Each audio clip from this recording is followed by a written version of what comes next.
How to properly test an oxygen sensor. I'm Brian Esser from Automotive, and we'll walk you through that process. The first thing you need is some type of scope that can show waveform value. And then you need to set your scope up. So on this particular case, it's set up to a 1 volt scale and a 1 to 0 volts, or 0 to 1 volt scale. And then it's also set on a 5-second sweep, so it's between each frame it's 5 seconds here. So that's what you need to set your scope up on. Now you need to hook the positive lead to the signal wire on your oxygen sensor. This is a 4-wire on this particular car. So you would have to look up your own diagram to figure out which wire is the signal wire. So you'll hook the positive lead up to the signal wire, and then you're just going to find a good quality ground and ground the negative wire. Next, you're going to want to have your vehicle at operating temperature, so get it warmed up. Now you're going to look at the scope, and you want to see from 0 volts up to right at 1 volt. That's what the scale is. And you actually want to see it at a pretty fast pace. As you can see at idle, this car is pretty slow reacting. But you want to check it at idle, and you also want to check it at a cruising speed around 1500 to 2000 RPM. So the general rule of thumb is you want to see at least 3 sweeps up and down in a 5-second scale to determine that the oxygen sensor is working. And also you don't want to see it stuck up here like up. So the higher the voltage, the richer the car is running. The lower the voltage, the leaner the car is running. You want to see a full sweep up and down. So this has got a pretty good sweep from rich to lean. So now with the RPMs are raised up a little bit, as you can see, it's switching pretty fast.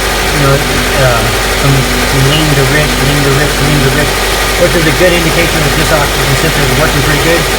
So a bad oxygen sensor, this line would be really slow moving, or almost like a flat line like this, and kind of waving like this. That would indicate a bad oxygen sensor. So now I'm going to demonstrate what they call the propane enrichment test. So what I got here is a propane bottle with a valve on it where you can crack it open, and then so once you crack it open, then you push this button on top, and depending on how much the valve is open, it controls the flow of propane. So you just barely want to crack it open, and you push the button, and it'll eject propane. So I got the propane injecting directly into the air cleaner here.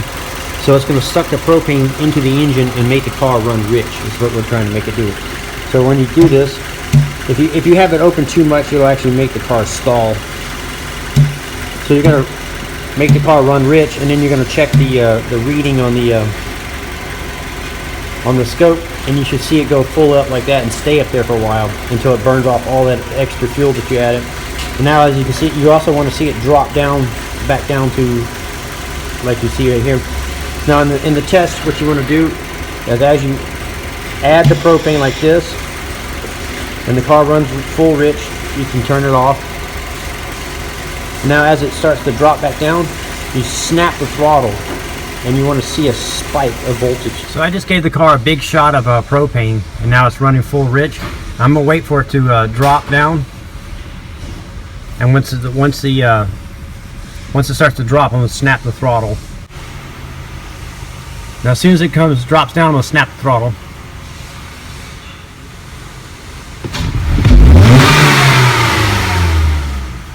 And that big vertical spike you saw straight up is what you want to see. Now you can give it a little RPM and burn off the excess fuel and get it switching. So as you can see, this oxygen sensor is switching back and forth. I had a nice spike. I'm going from almost 0 volts to almost 1 volt. That's all indicating that this oxygen sensor is testing in the specs. Like I said, you'll see a slow moving or when you do snap throttles and stuff, instead of it going vertical like this, it'll go at a slant like this if they're bad. Or if you have a vacuum leak, the oxygen sensor or something like that may stay down here in the lean condition. Or if it's running really rich, the car will actually the voltage will be really high. And the reason why we do the propane is trying to determine if the oxygen sensor can read rich and lean, is what we're trying to do. So you can also create your own vacuum leak on the engine to make the voltage drop on purpose and then snap the throttle and see the quick spike, and that would also indicate that the oxygen sensor is capable of going full lean and full rich. So the oxygen sensor would test good. If it doesn't do any of those things that we mentioned in this video, then your oxygen sensor is bad. I'm Brian Essick from How To Automotive. I'd like to thank you guys for watching my videos, and if you have any questions or concerns, you can head over to howtoautomotive.com.